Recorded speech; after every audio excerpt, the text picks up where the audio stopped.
So firstly, let's just state that the F3x chassis is monumental. It's the reason why the M's actually exist. Believe it or not, the M4 is actually originated from the 4 Series chassis. It's pretty much the exact same length. It's just, it's a coupe versus a 4-door sedan, and mine's obviously a hatchback, right? So the F32 was the originator from everything. So we can thank that chassis a crap ton. But the thing that I want to point out the most is that one's rear-wheel drive and the other is 4-wheel drive. Now granted, could you say that the 4-wheel drive is better in the winter? Absolutely. But since I'm riding already so low, it doesn't help the fact of, well, you're riding low, and if there's a high snowfall, you're gonna get stuck either way. Versus rear-wheel drive, I mean, that's not really helping you out too much in any component, but at least you're gonna have fun with it, right? Fun in the winter. Not sure about that one. So firstly, again, let's just state that I've spent a lot of money on this car. I mean, I bought this for $19,000 cash. Then I put roughly, I want to say about $13,000 worth of mods into it to make it the way it is now. Granted, I was super unsure about these two, the carbon fiber fenders as well as the carbon fiber hood, because obviously, like, I don't really have a garage space yet, and I was moving, and carbon fiber and clear coat faces the sun's UV rays. It doesn't essentially help it that much. But here we are. It's a very unique F36 build. Is it quick? Yes. Is it fast? No. But does it sound great, and does it serve the purpose from point A to point B where I am in my life? Absolutely. Now again, this car is fully paid off. It has been since I've purchased it. I've put obviously the mods into it, and that's the one kicker that I have, is that out of everybody that owns a BMW, they normally have a loan on it because they can't afford it straight cash. So I was very lucky in the position that I was in to afford it. And an F8X chassis, I'm going to be taking out a loan. 1, to help out my credit a little bit better, but 2, because truthfully, if I buy one that's newer and or lower miles, or the same mileage that's around this guy, and same year, I'm going to be spending about $35,000. And that's not the most pleasurable thing to hear, because now you got monthly payments and now you got higher insurance rates. So I'm going from really low insurance rates and a quick car and fully paid off to something that is, one, yes, I love this. I love the sound of the S55 way better, but it's rear-wheel drive. I would have car payments, and I'd have higher insurance rates now. So it all just sounds like a huge negative, but is it better for the content? For me to pursue my dream of being a YouTuber. So all right, boys, you're gonna have to bear with me with the low light, because apparently all my neighbors love to just play copyright music at, the crack of dawn. It's really 10 a.m. on a summer.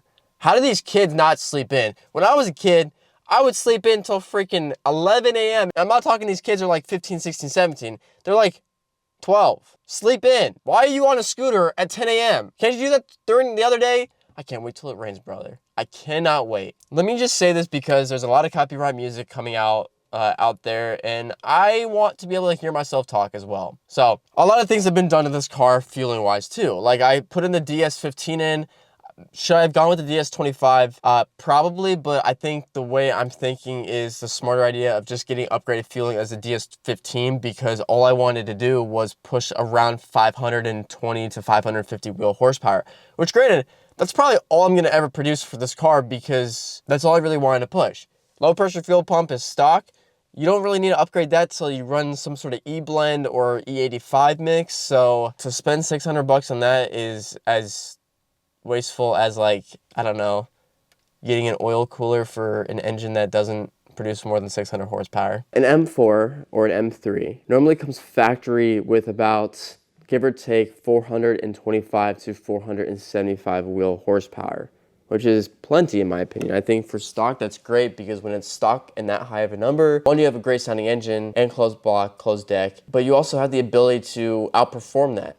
But now you're losing grip because you're rear-wheel drive versus all-wheel drive. I will always mention the all-wheel drive versus rear-wheel drive, because that does affect performance a crap ton. But also, you have to look at it in the standpoint of the car community. Which one holds its value better too? So when you have a car that's from factory is pushing about 300 horsepower, and then you decide to push about double that, other components start to go. So now you're talking control arms, you're talking axles, you're talking differentials, you're talking drive shafts, and more importantly, the transmission. Now, this has the 8 HP 45 transmission, so it's not as great as the more advanced one of the B58, but it's still able to handle a good amount of power. It's just after you hit about 600 horsepower, that's when it starts to slip. At least that's what I've been told. Let's just say this. You guys who are watching this video have subscribed because I have a very unique N55. It's an F36 chassis, which really nobody has because everyone has the F32 or the F30 chassis. So that's relatable in that sense, and it's unique. But I'm also doing the craziest mods to this car because one, I can afford them because I don't have a car payment and I don't have very high insurance on this thing. And it's full coverage at that point, which I didn't tell you that. I could either, if I kept this car, I could 110% build this engine. But that means that's something I've never done before in my entire life. I've fixed coolant lines before. I've fixed these easy things to do. Like, I'd have to change out the crank hub. That's about $1,000. I don't know how to do that because now you're messing with timing chains. Scary stuff. I've never messed with pistons in my entire life ever. That's a full engine rebuild. So let's just give or take crank hub, then you have upgraded internals by 5150 Autosport, you know, high performance pistons and rods. Well, that's going to cost you $7,000 at that point. Then you have to upgrade the transmission. So you could either do a DIY kit for like $6,000 or you could do an upgraded pure stage 2 transmission for about $6,000 to $7,000. So now you're talking what, like $13,000? Now that car's pushing a crap load of power. But now I'm limited because of my high pressure fuel pump because it's a DS15 not a DS25. Yes, that does matter a little bit, but truthfully, you have to hear me out.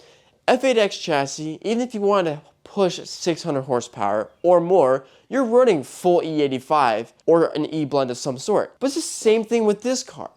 What you guys don't seem to understand, I just actually found this out about myself too. The N55 and S55 are closer in relatability than what you think. Basic internals, pretty much the same.